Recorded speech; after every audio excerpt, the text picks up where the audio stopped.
pewaris Nabi itu bukan ulama, tapi habaib. Ini dengan ngaco. Padahal ada hadisnya, hadis sahih, al ulama warasatul anbiya. Para ulama itu pewaris Nabi, dan Nabi secara Nabi Muhammad SAW tegas bahwa yang ditokohkan itu bukan nasab beliau. Abu Bakar ya mertuanya, bukan nasab. Umar mertuanya, Utsman mantunya, Ali mantunya. Yang Hasan Husain iyalah cucunya, itu darah Nabi. Tapi untuk pewaris bukan Pak Alawi, apalagi Pak Alawi. Mohon maaf, tolong penjelasan sadar ya, yang Pak Alawi itu jangan ngaku-ngaku keturunan Nabi lah sudah. Secara ilmiah sudah terbukti, secara filologi terbukti, secara DNA terbukti bukan. Pak Kures itu ngaku sudah. Pak Kures siap dulu ya merasa merasakan bukan ahli nasab, tapi kemudian beliau tes DNA ternyata haplogrup-nya G, ya sudah, dan lain-lain lah. Sudah, saya tidak ingin mendakwa ini, tapi ngaku keturunan Nabi itu berisiko. Ngaku keturunan Nabi, berisiko berat. Angur keturunan Nabi, gak ngaku keturunan Nabi, itu bagus. Naat misalnya, naat itu nakobah, ansab, aulia tis'ah. Saya termasuk pengurus pusat itu. Naat itu adalah keturunan Nabi Sayyidina Husain dari para wali songo itu. Tapi gak ngaku, gak usah diumumkan, tapi ada organisasinya. Jadi para habaib saya ingatkan ya, kalaupun kalian misalnya keturunan Nabi, tidak usah ngaku. Apalagi kemudian dikatakan bukan lalu marah, itu jelas bukan wes. Kok marah kenapa? Tidak usah lah. Biar dikatakan biar keturunan atau bukan, sudahlah. Toh kita semuanya ini inna akramakum indallahi atqakum. Yang paling mulia di antara kalian semuanya adalah yang paling bertakwa, bukan nasab siapa. Apalagi ngaku ahlul bait, bukan ahlul bait itu hanya 5. Sayyidah Khadijah bukan, yang ahlul bait itu Nabi, kemudian Sayyidina Ali, Hasan, Husain, siapa ya situ, Fatimah. Ini dalam hadis ini yang ahlul bait. Yang lain dzurriyah iya. Yang dzurriyah ada darah Nabi mungkin keturunan Sayyidina Hasan atau Sayyidina Husain. Keturunan 2 orang ini saja. Tapi bukan ahlul bait. Dzurriyah artinya keturunan. Tapi kalaupun iya ya enggak usah lah ditonjol-tonjolkan. Apalagi menjadi pewaris Nabi, bukan. Pewaris Nabi adalah para ulama. Ya. Jadi ini yang habaib yang masih muda, mungkin didoktrin oleh orang tuanya atau gimana, tapi pesan saya lebih baik enggak ngaku tapi keturunan Nabi daripada ngaku tapi bukan keturunan Nabi. Itu sungguh saya ulang, enggak boleh mencium bau surga. Apa enggak berat tuh? Apa enggak resiko tuh? Jadi bukan ngaku keturunan Nabi, wong ngaku keturunan bukan bapaknya atau bukan nasabnya, itu enggak boleh mencium bau surga. Apalagi ngaku keturunan Nabi, padahal bukan. 180 orang sudah tes DNA di seluruh dunia ternyata bukan, ya resmi gitu. Jadi saya ini terpaksa bicara Pak Alawi itu, ya kasihan mereka. Kalau ngotot-ngotot tetap mengaku keturunan Nabi itu berisiko. Lalu mereka ada yang mengatakan ngaku keturunan Nabi itu kafir. Ini di sini ada videonya, saya punya. Yang gak ngakui dzurriyah habaib itu dzurriyah Nabi kafir. Apa dia bukan yang pertama yang kafir? Nabi loh yang tahu. Orang Islam yang mengkafirkan saudaranya, maka dia yang kafir atau dua-duanya kafir? Kan berat ini. Habib tak jam siji ya. Ada begini. Saya juga sampaikan kepada saudara-saudara saya atau teman-teman saya yang habaib. Tolong sadari demi keselamatan panjenengan di akhirat. Jangan aneh-aneh. Ini ada yang aneh begini. Ada masjid Ba'alawi di Yaman itu lebih utama dibanding masjid Makkah atau Madinah. Yang ini kan ngaco. Walaupun pro Ba'alawi ya jangan nemen-nemen. Ada videonya ada. Saya masih ada di sini tapi tidak salah. Jangan cari sendiri ya.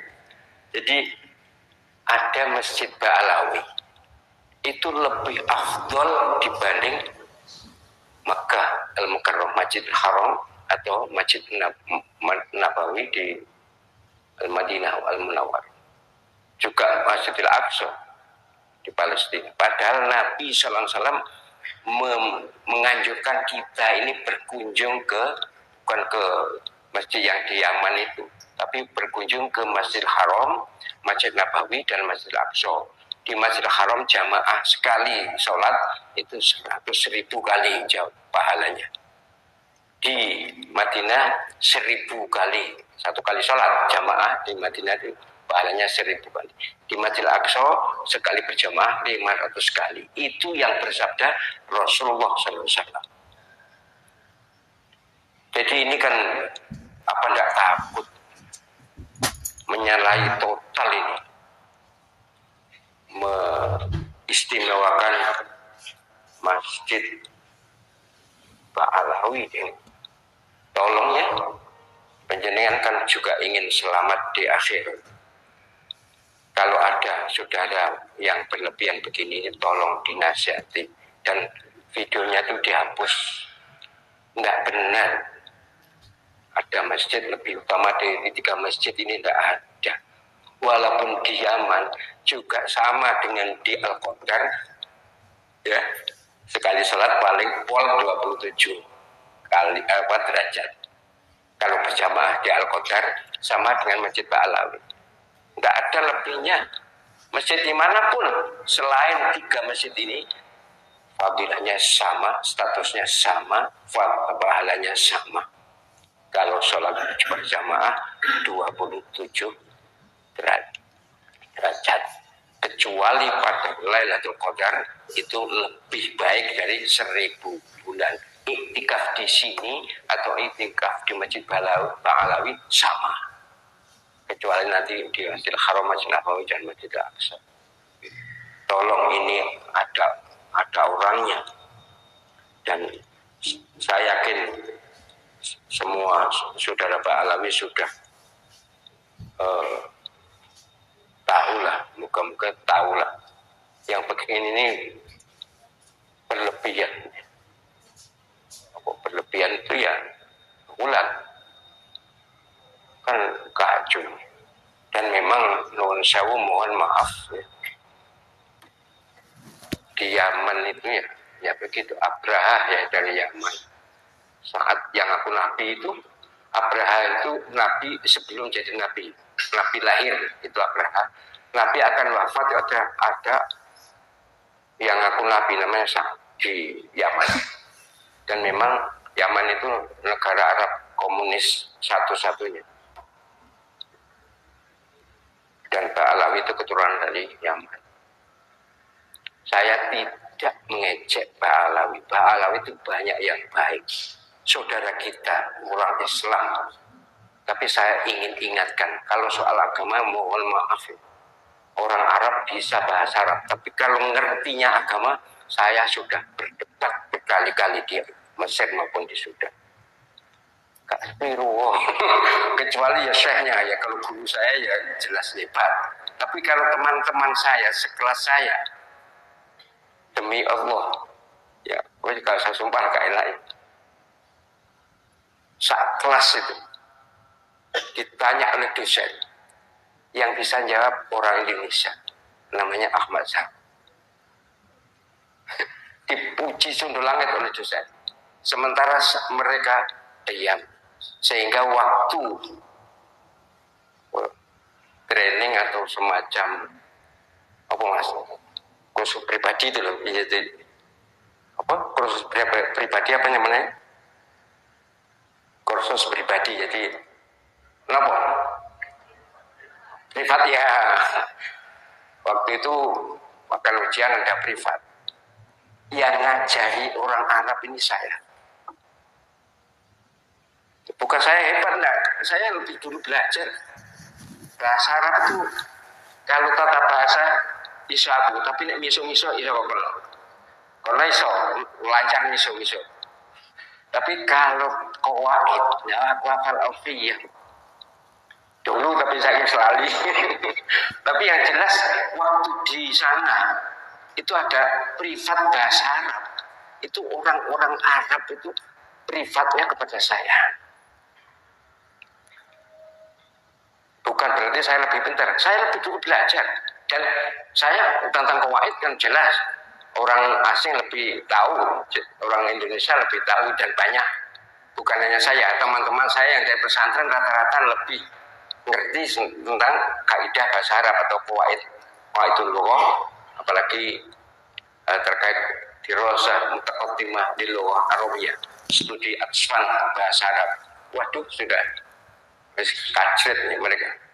Kacret itu tertinggal. Ini bukan apa-apa, saya hanya ingin menggambarkan bahwa soal ilmu bukan Arab nggak Arab, tapi kalau soal Nabi memang Arab, Rasulullah SAW, tapi juga sahabat. Tapi kalau ilmu berikutnya, generasi berikutnya, iyalah orang Arab ada yang alim, tapi di Indonesia itu lebih banyak yang alim. Karena di Indonesia itu di dunia ini paling banyak pesantren di negeri ini. Di Mesir itu hanya berapa? Tidak banyak, memang yang Al-Azhar tahu ya. Tapi yang di desa-desa yang katatib atau pesantren itu kalah dengan Indonesia. Terbanyak di Indonesia itu pesantren kira-kira 28.000. Coba. 28.000 se-Indonesia. Di Mesir berapa? Tidak ada 1.000. Kalau katakanlah sekitar 1.000 lah. Mesir, Arab Saudi juga gitu ya, ribuan lah, tidak sampai di atas 10.000. Dan dalam sejarah juga tercatat bahwa orang-orang Indonesia pernah menjadi imam Masjidil Haram. Syekh Nawawi Al-Bantani, banyak ya, Syekh Khatib Al-Minqabawi, Yasin Al-Fadani, menjadi gurunya orang Arab. Jadi kalau soal alim bukan kita nomor 2. Terserah, tergantung dia belajar di mana, selama apa belajarnya. Bukan Arab atau tidak Arab. Tapi kesannya memang kita itu di nomor 2 kan. Berapa agama kita di nomor 2 kan. Baru kalau debat nanti kerosok mereka. Kalah dalil-dalil itu. Secara umum. Orang Al-Qadar, makmum Al-Qadar gitu.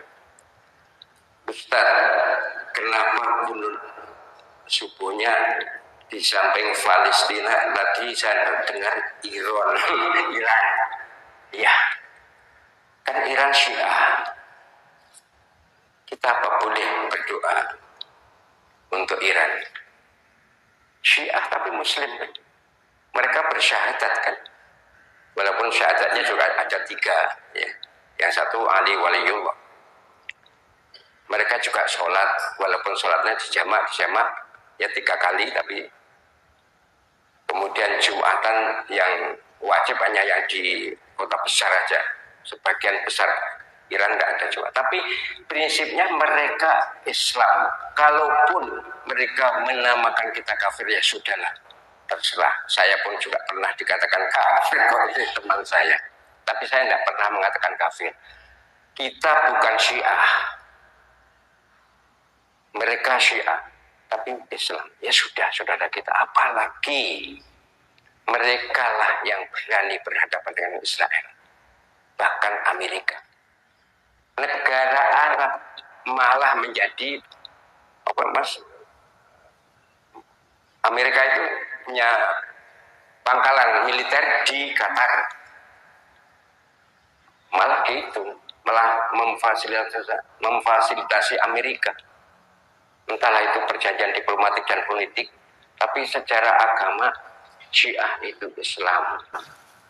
Sama dengan Wahabi lah. Wahabi, oke, kita bukan Wahabi dan nggak setuju dengan Wahabi, tapi kan nggak boleh memusuhi Wahabi. Begitu juga kita jangan memusuhi Iran atau memusuhi Syiah. Kalaupun ya saya mendengar banyak tentang Syiah, tahu banyak, bahkan berteman dengan Syiah. Tapi tentu saya lebih ingin aman. Saya serahkan pada Allah SWT. Tapi bahwa mereka sekarang ini berhadapan dengan pegundal itu, dengan Israel dan bolonya terutama Amerika, maka kita doakan dalam kunut subuh yang kalau di sini kunut subuh itu bukan kunut subuh, kunut nazilah. Supaya semua mau kunut. Doanya kunut nazilah, bukan kunut subuh. Kalau doa kunut subuh itu minjam witir, saya tiap malam witir. Kunut, tiap witir kunut. Karena itu pesan Nabi SAW kepada cucunya Sayyidina Hasan, bahwa kalau kau mau witir, bacalah ini. Ya ini itu Allahumma hadina fiman hadait itu. Nah, kemudian Imam Syafi'i meminjam doa itu untuk subuh. Berbeda dengan gurunya, ada sendiri doa kunut subuh itu, Imam Malik. Allahumma inna nasta'inuka itu. Kalau Imam Hambali dan Imam Hanafi tidak ada kunut, ya sudah. Jadi saya dalam kunut subuh akhir-akhir ini, entahlah sudah berapa hari saya tambahi wansur mujahidi Filastin wa Iran, dan belalah, tolonglah pejuang Palestina dan Iran, ala aduwika wa aduwi, menghadapi musuhmu dan musuh mereka, ya qawi ya mati ya rabbal alamin. Itu yang saya baca dalam akhir-akhir ini kunut. Sebelumnya Palestina, sebelumnya enggak ada, ya hanya mansur umat ala aduwika wa aduwi, muka-muka menolong umat Islam menghadapi musuh-musuh Islam. Tapi sekarang yang jelas berjuang menghadapi Israel, sebenarnya musuh dunia itu. Saya tadi malam di samping dulu pernah menyaksikan dengan mata kepala di Iran, tadi malam lebih hancur lagi nonton YouTube, ya bukan YouTube, tayangan itu ya ditayangkan Depok. Sahabat dari DSF yang baru pulang dari sana membawa subhanallah. Wis gak ono sing kena tinggoni ku gak ono. Hotel, gedung bertingkat, rumah sakit itu hancur lebur. Mulai Israel itu. Maka negara-negara Eropa makin banyak yang simpati pada Palestina. Karena Israel melakukan genosida. Yang dibiayai di sini anak-anak Palestina, kemarin salah satu keluarganya, bapak, ibu, adik-adiknya mati semua kena bom. Ya bom genosida Israel baru kemarin. Jadi subhanallah. Maka saya mohon kepada panjenengan, ya kalau bisa ya urun uang semampunya melalui apa saja lembaga yang menyalurkan uang atau doa. Harus doa itu. Ya doa dalam sendiri panjenengan atau dalam kunut nazilah. Masa nak doa buka gelem. Jadi Iran yang Syiah atau Saudi yang Wahabi itu saudara kita. Berbeda ialah kita yang NU dengan Muhammadiyah, sama-sama di Indonesia juga berbeda kok. Tidak ada masalah, saudara semuanya.